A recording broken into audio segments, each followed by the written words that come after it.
कृष्ण गोविंद गोविंद गोपाल नंदलाल कृष्ण गोविंद गोविंद गोपाल नंदलाल कृष्ण गोविंद गोविंद गोपाल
सभी यजमान परिवार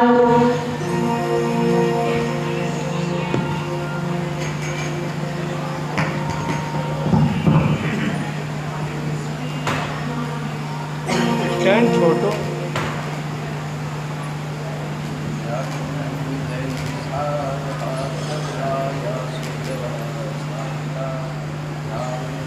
गुरुद भक्ति ज्ञान विलापनी मन हर मुंद विलास जनपद के चरणों में मेरो बारंबार प्रणाम।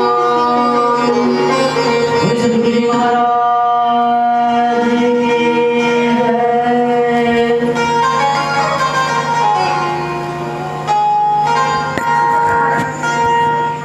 एक भजन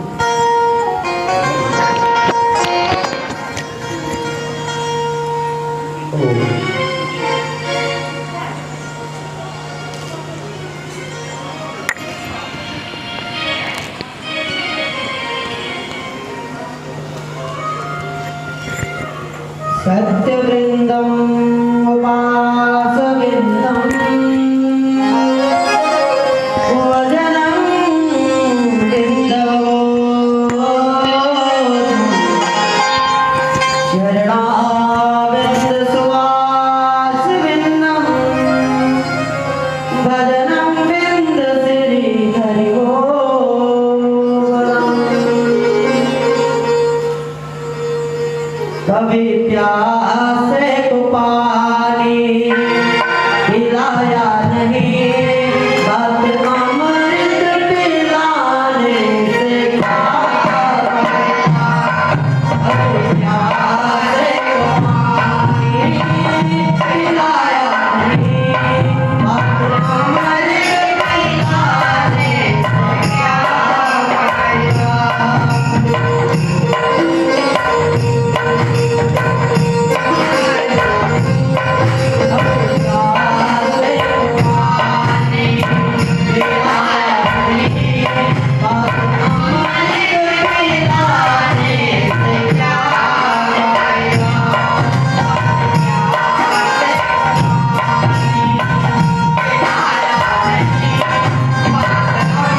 सत्य सनातन धर्म की जय।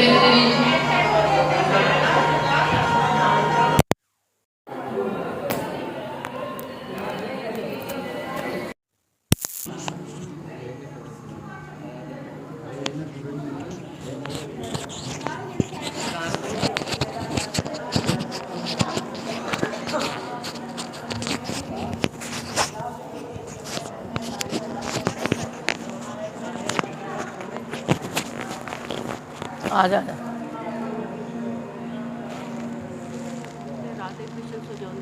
हाँ आओ देखो कर लो तैयार खाली रेडी निष्काम जो सो दोस्त दे दी ना काम कर और क्या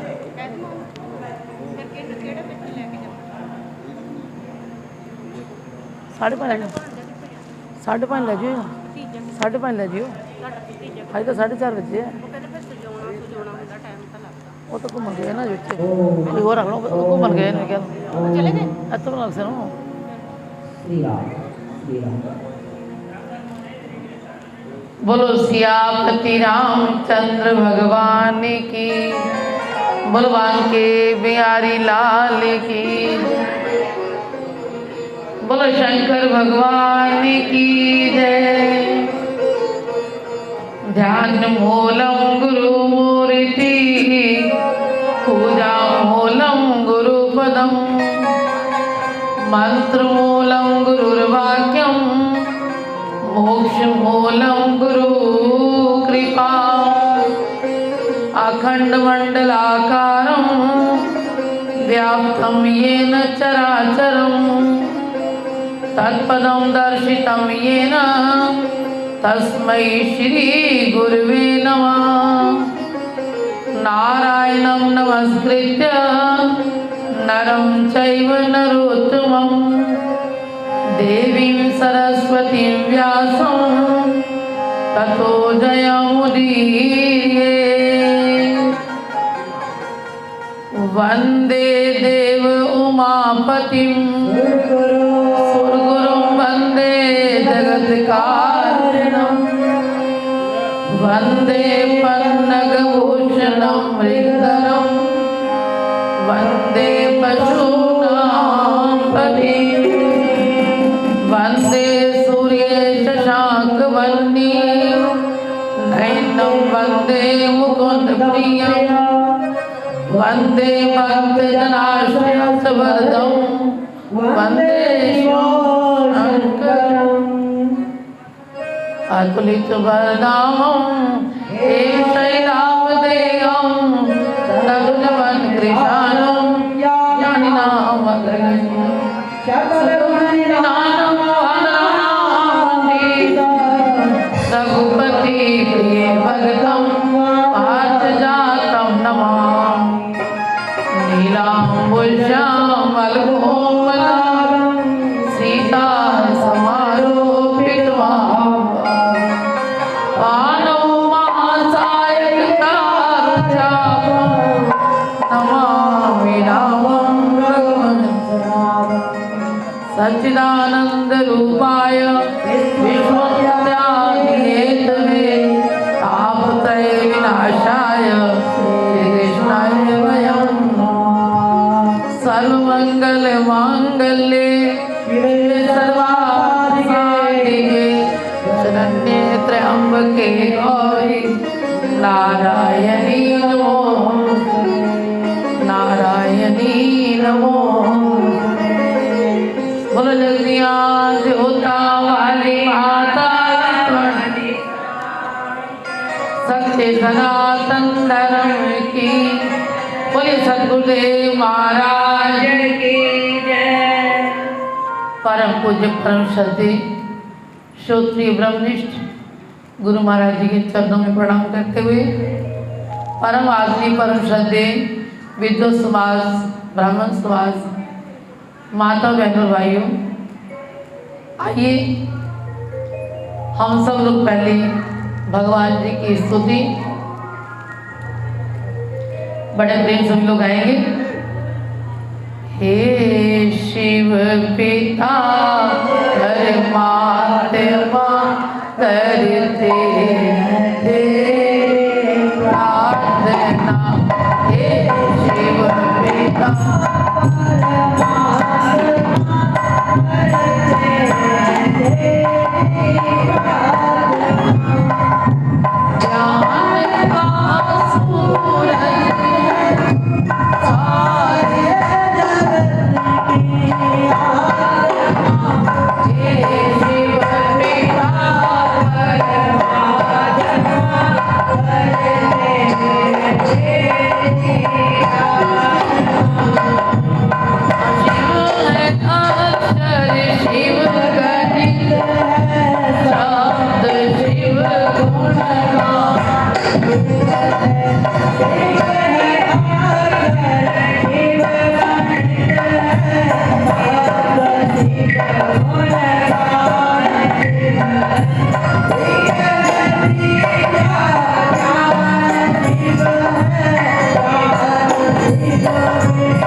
वंचित रहे न कोई।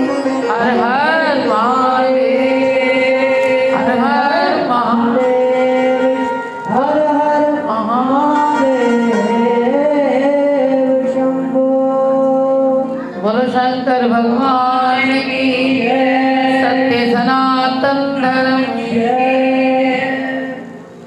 बरस रही भोलेनाथ की कृपा बरस रही, बरस रही भोलेनाथ की कृपा बरस रही भोलेनाथ की कृपा बरस रही भोलेनाथ बरस आठों याम कृपा बरस रही, बरस आठों याम बरस रही भोलेनाथ की बरस रही, बरस रही भोलेनाथ की बरस रही।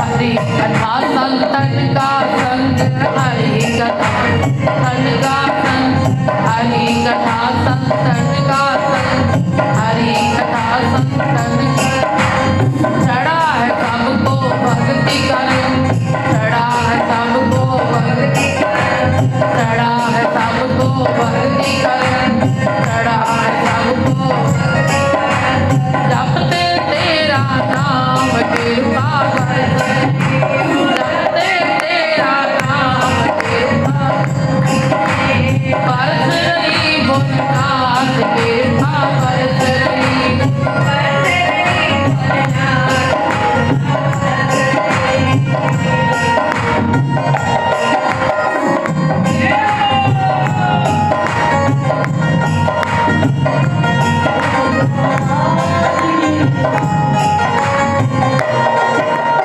हर मन बन जाए तेरा मंदिर, हर मन हर मन बन जाए तेरा मंदिर, बसो है प्यारे सबके अंदर, बसो बसो है प्यारे सबके अंदर,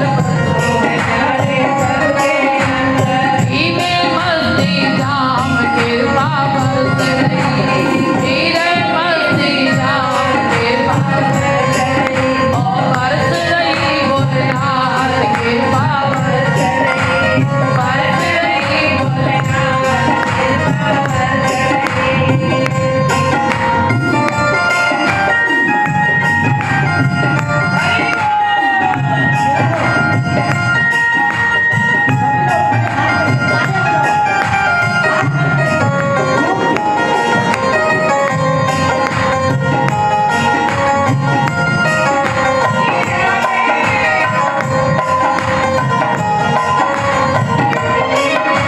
हर मन बन जाए तेरा मंदिर, हर मन बन रोग शोक ना रहे बीमारी, रोग शोक ना रहे, ऐसी चढ़ जाए नाम तुम्हारी, ऐसी चढ़ जाए नाम तुम्हारी, ऐसी चढ़ जाए नाम तुम्हारी, ऐसी चढ़ जाए नाम तुम्हारी। नाच सुबह और शाम कृपा बरस रही, नाच सुबह और शाम कृपा बरस रही, बरस रही भोलेनाथ कृपा बरस रही, बरस रही भोलेनाथ कृपा बरस रही।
हम कल सुन रहे थे भगवान जी का अर्धनारीश्वर अवतार। भगवान जी ने अर्धनारीश्वर अवतार क्यों लिया? आधे रूप में माँ पार्वती की झांकी और आधे में भोलेनाथ की। ये यहाँ पर इशारा किया है कि इस संसार को बनाने के लिए शक्ति के बिना कोई शक्तिवान नहीं हो सकता, इसीलिए शक्ति का होना बहुत जरूरी है। आओ बड़े प्रेम से महादेव जी के उस अर्धनारीश्वर का दर्शन किया था। आगे वर्णन आता है, ब्रह्मा जी सुना रहे हैं, हे नारद, भगवान ने जो ये अर्धनारीश्वर अवतार लिया इसके बारे में वर्णन आता है कि ब्रह्मा जी ने जब प्रार्थना की भोलेनाथ से, प्रभु मेरे से सृष्टि बनाने के लिए बड़ी मुश्किल आ रही है, कोई आप कृपा करो। तो भगवान ने कहा, ब्रह्मन आप निश्चिंत रहिए। तो तब उन्होंने क्या किया जी, अर्धनारीश्वर का अवतार लिया। इसके बाद वर्णन आता है कि कर्ममय सहस्रों यज्ञों से बढ़कर क्या है, तपो यज्ञ है। सहस्रों तपो यज्ञों से बढ़कर जप यज्ञ का महत्व अधिक है, और ध्यान यज्ञ से बढ़कर कोई वस्तु नहीं है।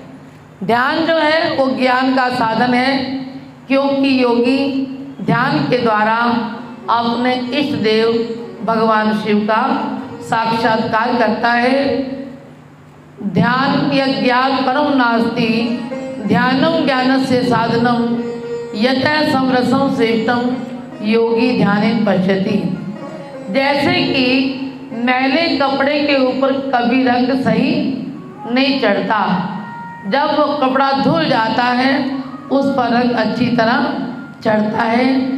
इसी प्रकार देवताओं की भली भांति पूजा से जब त्रिविध शरीर पूर्णतया निर्मल हो जाता है तभी उस पर ज्ञान का रंग चढ़ता है, और तभी विज्ञान का प्रगट्य होता है।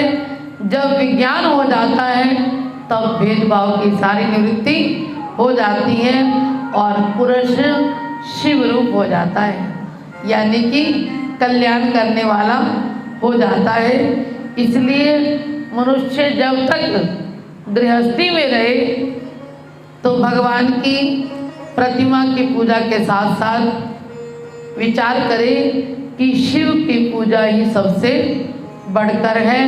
क्योंकि अगर हम मूल को सींच लेंगे तो क्या होगा जी, अपने आप वृक्ष फलीभूत होता रहेगा। हम जड़ को पानी दें, पत्तों को शाखाओं को नहीं दें। जब तक जड़ को पानी नहीं मिलेगा तो क्या है जी, कुछ नहीं हो सकेगा। इसीलिए कहा है कि भगवान शिव क्या है जी, वो मूल हैं। हमने उनकी पूजा कर ली तो मानो सब देवताओं की पूजा कर ली। ब्रह्मा जी ने नारद जी को शिव पूजन की सर्वोत्तम विधि बताई कि ब्रह्म मुहूर्त में शयन से उठकर जगदम्बा पार्वती सहित भगवान शिव का स्मरण करें और हाथ जोड़कर भक्ति पूर्वक उनसे प्रार्थना करें, हे देवेश्वर उठिए, मेरे हृदय मंदिर में विराजिए और सबका मंगल कीजिए। गीता में आता है कि जब दुर्योधन से कहा भगवान कृष्ण जी ने कि तुम धर्म वाली बात करो, धर्म ये होता है, अधर्म ये होता है, तो दुर्योधन क्या कहता है, जानामि धर्मम नच में प्रवृत्ति, जानामि अधर्मम नच में निवृत्ति। मैं धर्म को जानता हूँ लेकिन उसमें मेरा मन नहीं लगता, अधर्म को भी जानता हूँ लेकिन उसे छूटता नहीं हूँ। विचार ये करना है, जब हमें पता लग गया कि ये पूजा करनी ठीक है, हमें उसी की पूजा करनी चाहिए। जानते हुए भी अगर ऐसा हम करेंगे तो भगवान कहते हैं, प्यारे याद रखना, शिव के साथ शक्ति की पूजा करना बहुत ज़रूरी है। इसलिए प्यारे आपने क्या करना है, भगवान शिव की और माँ गौरा की, दोनों की पूजा करनी है।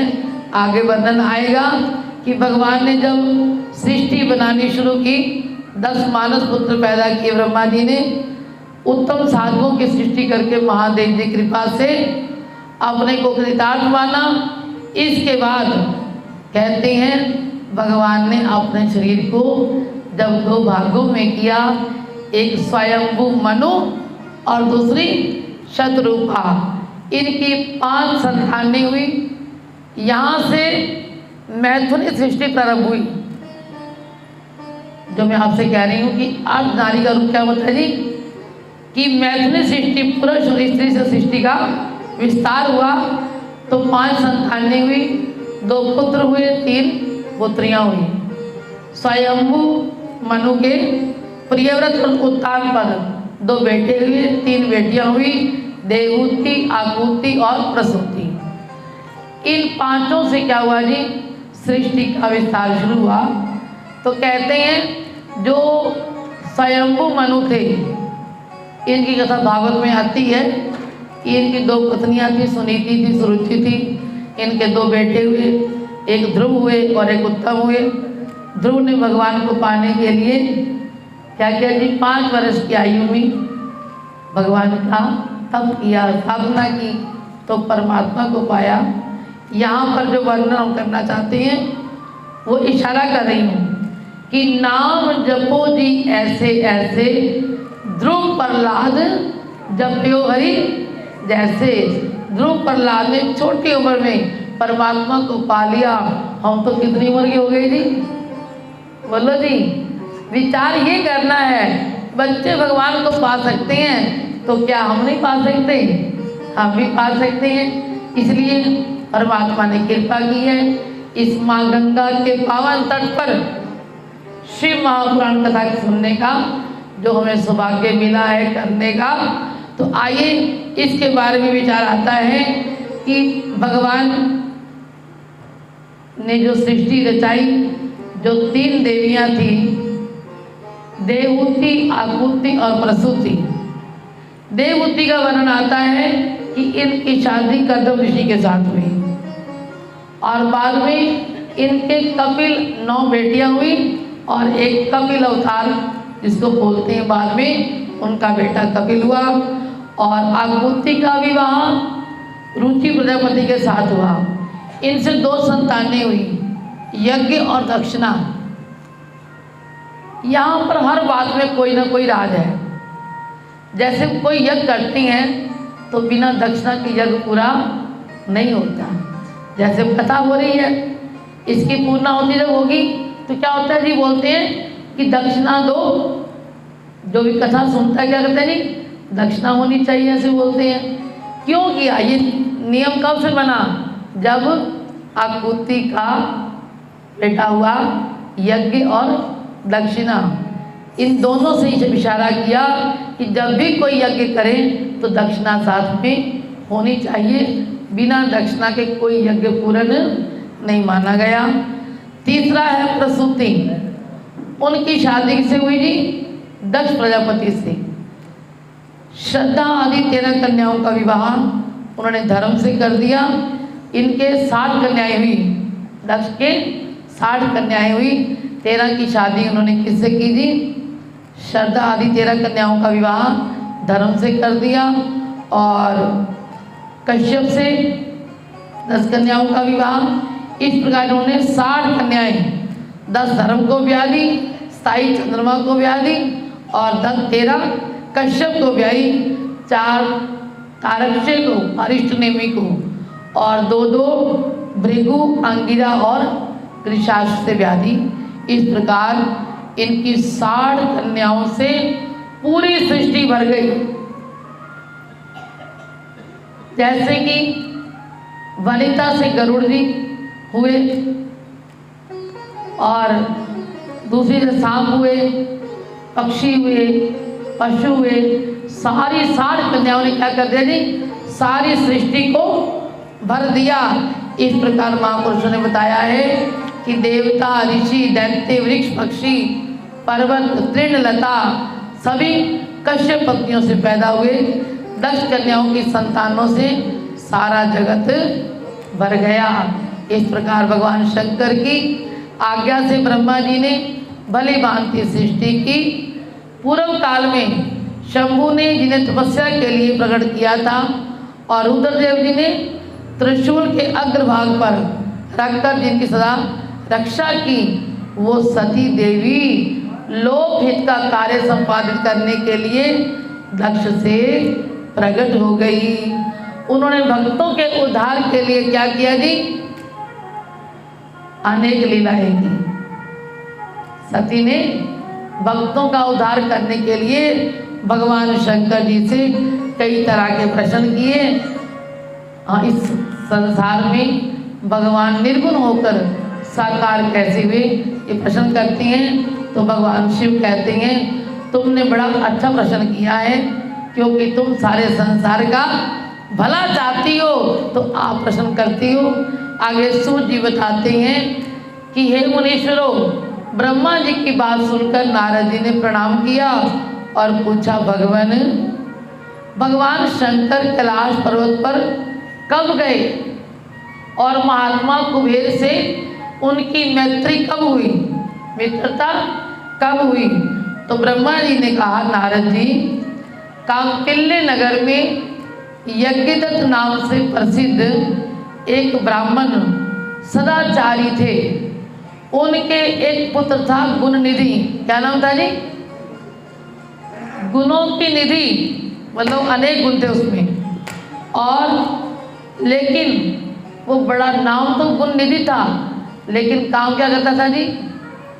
जुआ खेलता था, दुराचारी था। पिता ने अपने पुत्र को त्याग दिया और घर से वो निकल गया। कई दिनों तक भूखा भटकता रहा। एक दिन क्या हुआ, उसे भूख लगी।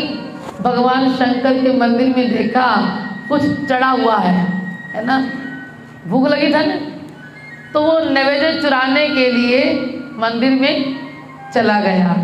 जब वहाँ पहुँचा शिव मंदिर के अंदर अंधेरा था। उसने क्या किया जी? अपना एक छोटा सा वस्त्र जला दिया, रोशनी कर दी। ये बात ध्यान से सुनने वाली है। उस चोर ने नैवेद्य को चुराने के लिए थोड़ा कपड़ा जलाया, लेकिन भगवान शिव ने क्या सोचा जी कि इसने मेरे मंदिर में उजाला कर दिया, है ना, इसने मंदिर में उजाला कर दिया। वो खुश बड़े हो गए और उन्होंने खुश होकर ये सोचा इसने दीप दान किया है, लेकिन चोरी करते पकड़ा गया। अब क्या है जी, चोर होने के नाते सजा मिली, फांसी लगने लगी। अपने कुकर्मों के कारण वो यमदूतों के द्वारा बांध दिया गया। जब बांधा, उधर से शिव के पार्षद आ गए कि ये तो हमारा है। इसने भगवान शिव के मंदिर में क्या किया जी? दीप जलाया है, रोशनी की है, प्रकाश किया है। जो भगवान के मंदिर में प्रकाश करेगा, याद रखना उसके घर कभी अंधेरा नहीं होगा। इसीलिए कहते हैं उस समय क्या हुआ, तत्काल वो शिव के लोक में चला गया। उस जन्म से क्या हुआ जी, उसे मुक्ति मिल गई और भगवान शिव के लोक चला गया। वहाँ पर सारे दिव्य भोगों का भोग करने लगा। और कहते हैं अगले जन्म में वो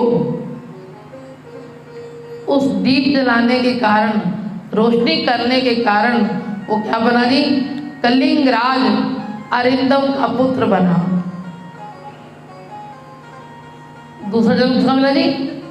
अंगराज, कलिंगराज का बेटा अरिंदम का पुत्र हुआ। वहाँ उसका नाम रखा गया दम। क्या रखा जी? दम। उसने निरंतर भगवान की सेवा की, सेवा में लगा रहता, क्योंकि उसको पहला ध्यान बना हुआ था। कहेगा जी कि मैंने भगवान के मंदिर में दिया नहीं जलाया, गलती से चोरी करने गया था। वहाँ पर क्या हुआ जी? भगवान के दरबार में मैंने प्रकाश किया था। प्रकाश करने के कारण क्या मिला जी मेरे को? भगवान ने अपना धाम दे दिया। इसलिए प्यारे विचार ये करना है, हमको भी भगवान के मंदिर में क्या करना है जी, दीप जलाना चाहिए। अगले जन्म में उसने क्या किया जी, जब उसको जन्म मिला अगला, तो उसने क्या किया जी, भगवान शिव की सेवा में लगा रहता।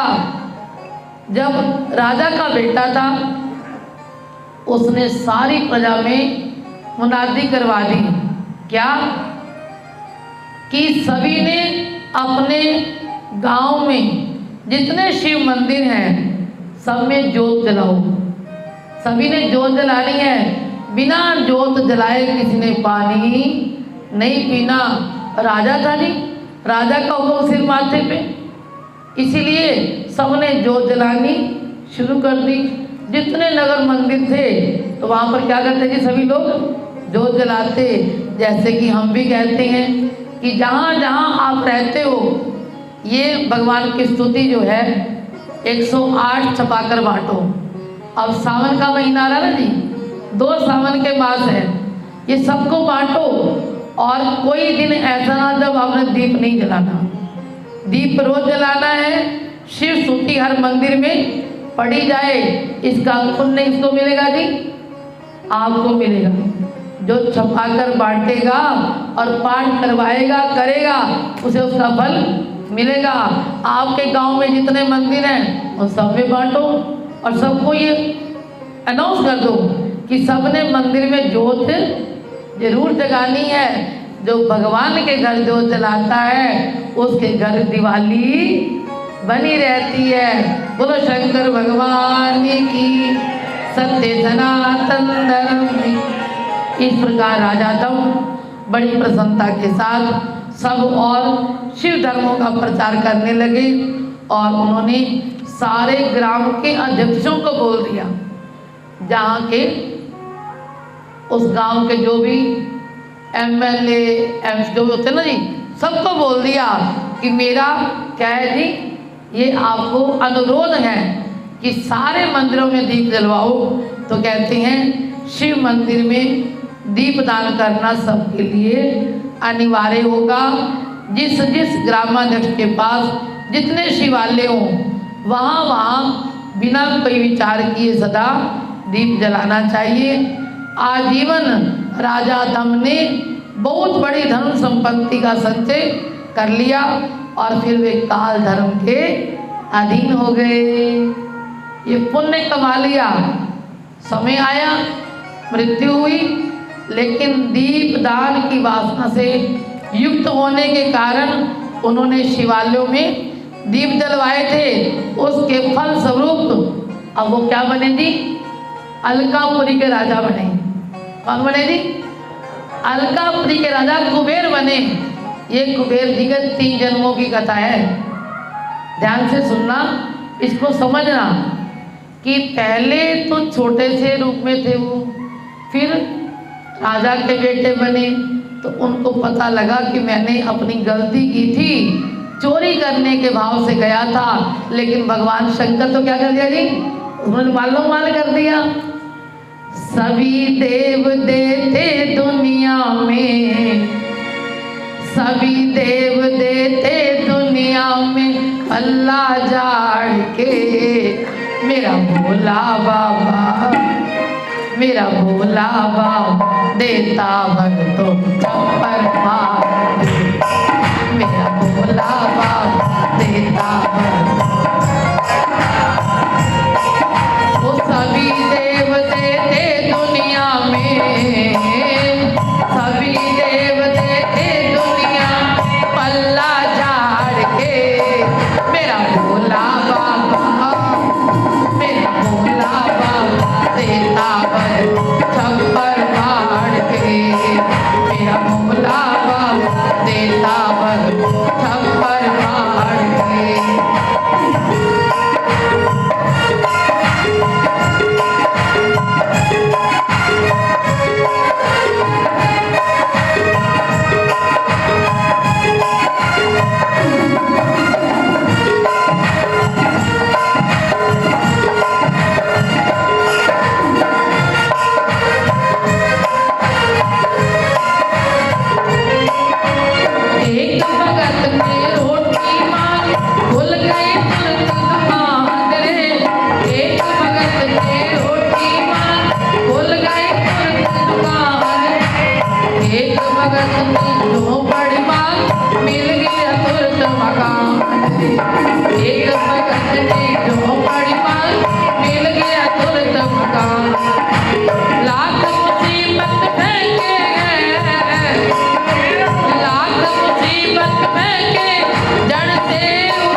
देता बल छप्पर पहाड़ के।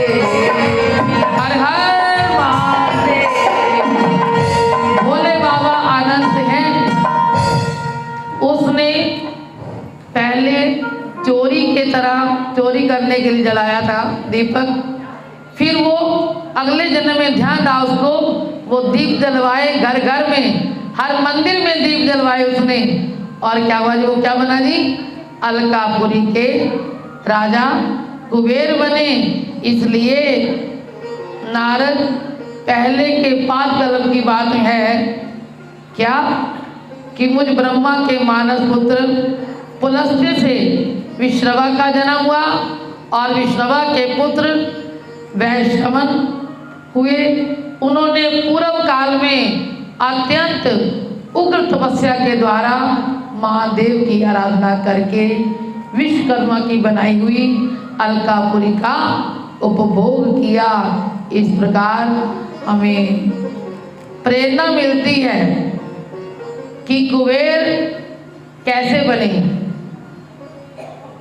भगवान शंकर ने बड़ी कृपा की, दीप दान करवाया उन्होंने हर मंदिर में, हर शिवालय में दीप दान से उनको क्या हुआ जी, अलकापुरी का राज्य मिला। इस प्रकार अपने चित्त रूपी रतनमय प्रदीपों से 11 रुद्रों को उद्बोधित करके अनन्य भक्ति और स्नेह से संपन्न होकर शिव के ध्यान में मगन होकर निश्चल भाव से वो बैठ गया। शिवलिंग की प्रतिष्ठा करके तब तक तपस्या में लगा रहा। 10,000 वर्षों तक तपस्या की। उसके पश्चात पार्वती देवी के साथ भगवान विश्वनाथ कुबेर के पास आए। उन्होंने प्रसन्न चित्त से अलकापुरी की ओर देखा, अलकापति की ओर देखा और वे शिवलिंग में मन को एकाग्र करके ठूंठे की भांति बैठे हुए थे। कौन? कुबेर। भगवान शिव ने वर मांगने को कहा, जो तप करेगा, साधना करेगा, भगवान वर तो देंगे। जैसे ही कुबेर ने आंखें खोली तो सामने उमा वल्लभ को खड़े देखा, जो सहस्रों सूर्यों के समान तेजस्वी थे। उनके मस्तक पर चंद्रमा अपनी चांदनी बिखेर रहे थे। भगवान शंकर के तेज से उसकी आंखें चुंधिया गई। इतना तेज था माँ भगवान जी का, उसकी आंखें चुंधिया गई और वो नेत्र बंद करके शिव से बोले, हे नाथ, मेरे नेत्रों को दृष्टि शक्ति दीजिए, मुझे दिखाई कुछ नहीं दे रहा, मैं आपके चरणों के दर्शन कर सकूं, कृपा कीजिए मेरे ऊपर। तो कहते हैं भगवान जी ने कृपा की, कुबेर को शिव ने हथेली पर स्पर्श करके देखने की शक्ति प्रदान की। भगवान शंकर ने क्या किया जी, उसे स्पर्श किया तो तब से भगवान के दर्शन हुए। जब दृष्टि मिल गई तो यज्ञदत्त के पुत्र ने आंखें फाड़ फाड़ कर पहले उमा जी की ओर देखा। इतनी सुंदर, वाह! सर्वांग सुंदरी गौरी कौन है? तो कहते हैं इसने कौन सा तप किया है जो कि मेरी भी तपस्या से बढ़ गया है। ये रूप, ये वैराग्य, ये सौभाग्य, असीम शोभा बड़ी अद्भुत है। जब बार बार ये कहता हुआ माँ गौरा को देखने लगा तो माँ पार्वती ने महादेव से पूछा कि ये तपस्वी कौन है, देखता जा रहा है मेरी ओर। भगवान शंकर ने कहा, देवी ये आपका बेटा ही है और ये तुम्हें ऐसे नहीं देख रहा, तुम्हारी तप संपत्ति का ध्यान कर रहा है कि तुमने कौन सा तप किया है जो भगवान शंकर के पास बैठी हो। देवी से ऐसा कहकर शिव ब्राह्मण कुमार से बोले, वत्स, मैं तुम्हारी तपस्या से बड़ा प्रसन्न हूँ। तुम निधियों के स्वामी और गुहियों के राजा हो जाओ। तुम्हारी सदा मेरे साथ मैत्री बनी रहेगी और मैं नित्य तुम्हारे निकट निवास करूँगा। मित्र, तुम्हारी प्रीति बढ़ाने के लिए मैं अलका के पास ही रहूँगा। आओ माँ के चरणों में प्रणाम करो, क्योंकि ये तुम्हारी माता है। यज्ञदत्त कुमार तुम इनके चरणों में गिर जाओ। भगवान शिव ने इशारा किया कि जो देख रहा था ना बुरी दृष्टि से, उसको बदल दिया भगवान शिव ने, अपने दर्शन से उसको बदल दिया कि ये तुम्हारी माँ है। ये कहकर शिव पार्वती से बोले, देवेश्वरी इस पर कृपा करो, ये तुम्हारा पुत्र है। ये सुनकर माँ पार्वती ने कहा, बस भगवान शिव में तुम्हारी निर्मल भक्ति बनी रहे और तुम भगवान शिव की आराधना करते रहो। महादेव जी ने जो 2 वर दिए हैं वो उसी रूप में तुझे सुलभ हो जाए। बेटा, मेरे रूप के प्रति ईर्ष्या तूने की है ना, इसलिए तुम कुबेर, मैंने बुरी दृष्टि से तुमने देखा मेरे को, कुबेर नाम से प्रसिद्ध होगे। इस प्रकार कुबेर को वर देकर भगवान महेश्वर पार्वती के साथ विशेष धाम में चले गए। अलकापुरी के पास जो कैलाश पर्वत है वहाँ भगवान शंकर का निवास हो गया। इस प्रकार कुबेर को वर देकर भगवान शिव कैलाश को चले गए और मन ही मन विचार किया कि ब्रह्मा के ललाट से जिनका प्रादुर्भाव हुआ, जो प्रलय का कार्य संभालते हैं, वो रुद्र मेरे पूर्ण स्वरूप हैं। इस प्रकार वहाँ मैं रहूँगा, बड़ा भारी तप करूँगा। शिव जी की इस इच्छा का चिंतन करके रुद्रदेव ने कैलाश जाने के लिए डमरू बजाया।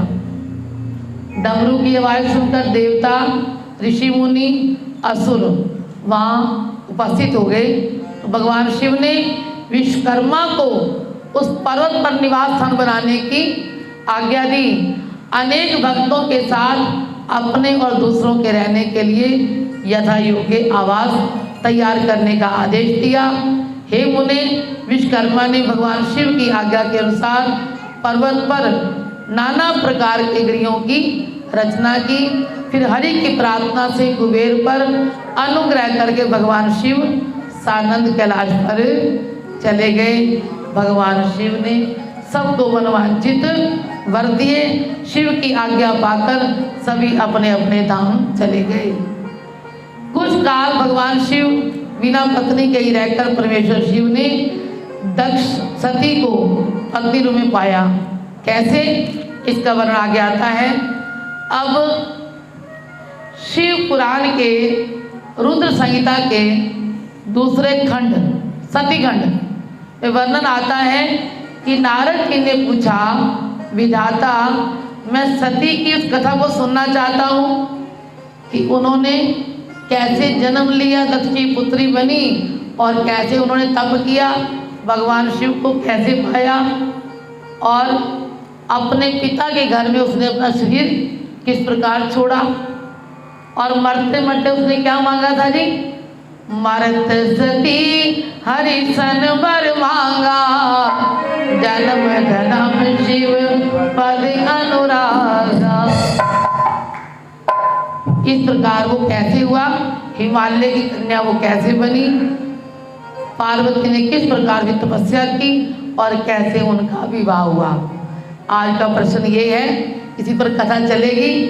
तो उत्तर देते हैं, ब्रह्मा जी ने कहा है मुने, देवी सती और भगवान शिव का शुभ यश परम पावन दिव्य और गोपनीय से गोपनीय है। भगवान शिव, उनके साथ भगवती उमा विराजमान थी। उनके बाएं अंग से भगवान विष्णु और दाएं अंग से ब्रह्मा जी और मध्य अंग से रुद्रदेव प्रकट हुए। मैं ब्रह्मा सृष्टि करता हुआ, विष्णु पालन करता हुए और रुद्र ने संहार की सेवा ली। इस प्रकार भगवान सदाशिव 3 रूप धारण करके सिद्ध हुए।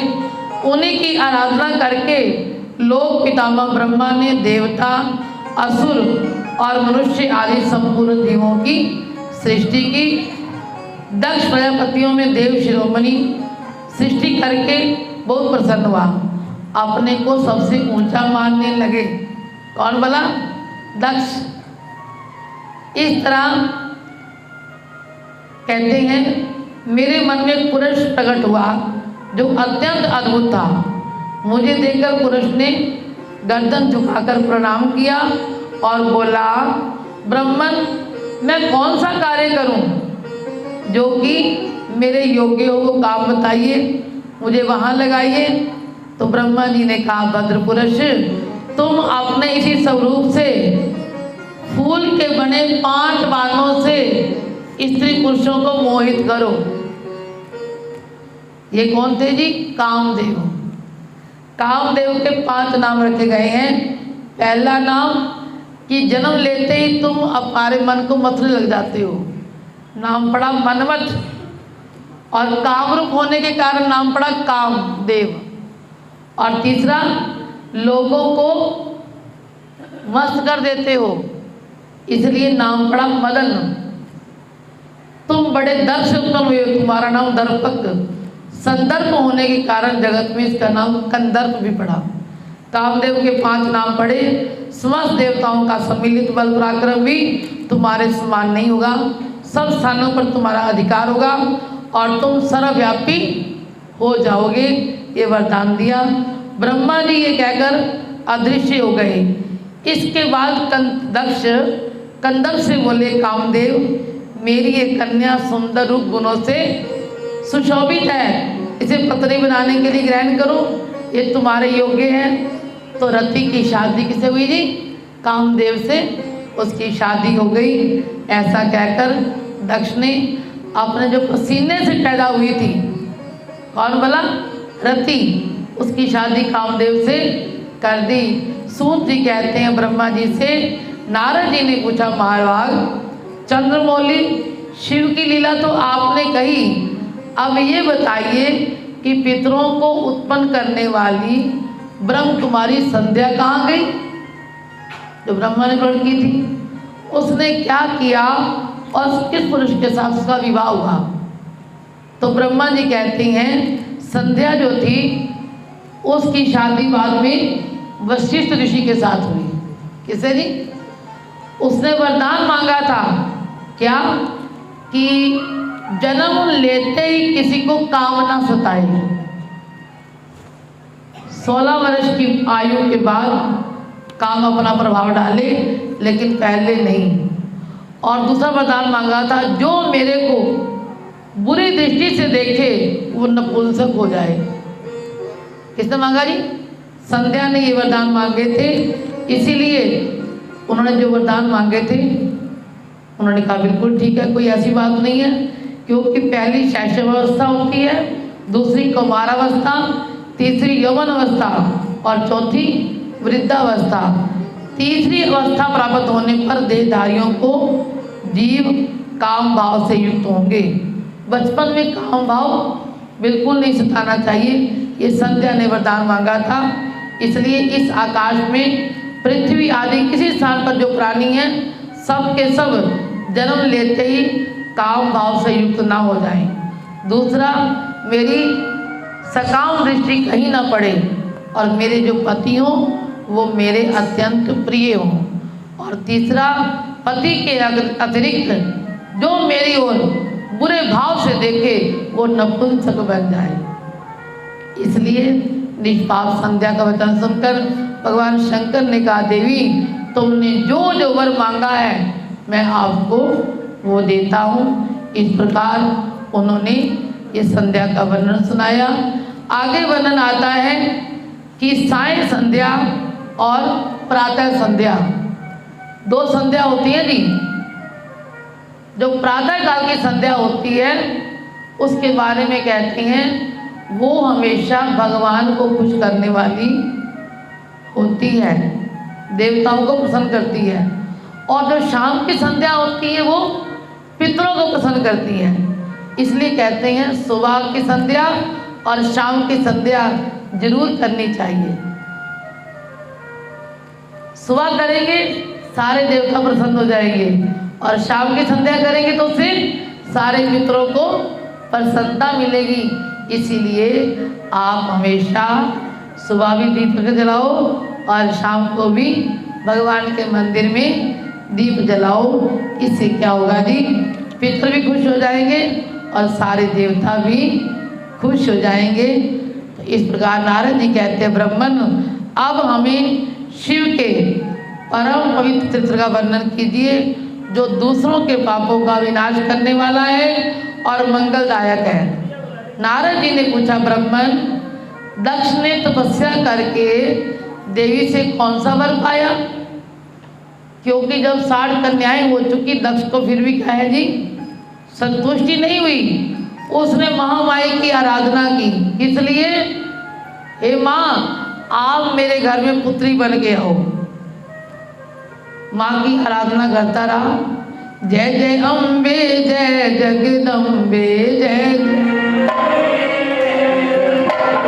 जय जय अम्बे, जय जगदम्बे, जय जय अम्बे, जय जय अम्बे, जय जगदम्बे, जय जय अम्बे, जय जगदम्बे, जय जय अम्बे, जय जगदम्बे, जय जय अम्बे, जय जय अम्बे, जय जगदम्बे, जय जय अम्बे, जय जय अम्बे, जय जय अम्बे, जय जय अम्बे। बोलो जगदिया जोता वाली माता की यहाँ से कुछ सीखने को मिलता है। 60 कन्याएं थी, फिर भी क्या मांगा जी? माँ की आराधना की। माँ मेरे घर में पुत्री बन के आओ और क्या करो जी, आप आशीर्वाद दो। जब तक आप मेरे बन के नहीं आओगी तो सारे संसार का कल्याण नहीं होगा। तो वो माँ को पुकार रहे हैं, मैया तेरी लीला अपार, कौन जाने महिमा तेरी। ओ मैया तेरी लीला